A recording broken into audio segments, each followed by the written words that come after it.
بيدخل جوانا زي النور. أوقات بنكون محتاجين بس حد يقول لنا أنا شايفك.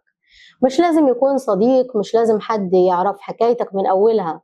ممكن تكون بنت ماشية في الشارع، واحدة ست توقفها وتقول لها انت شيك قوي، أو ولد يكون واقف بيشرح حاجة لزميله ومدرس يعدي ويقول له عندك طريقة شرح ممتازة.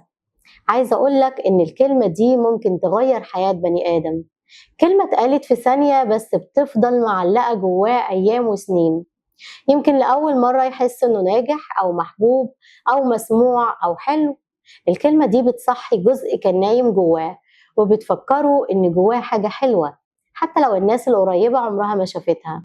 سيدنا يوسف وهو في السجن اتقال له إن نراك من المحسنين. وسط الضلمة والتهم والبعد حد غريب شاف النور اللي جواه. افتكر دايما إن ممكن كلمة واحدة تطلع من لسانك تغير حياة حد، أو على الأقل هتغير يومه. دي كانت دقيقة لقلبك. لو لقيت حاجة حلوة في حد قولها له، يمكن تكون دي الكلمة اللي هترجع له الثقة وتخليه يصدق نفسه من تاني.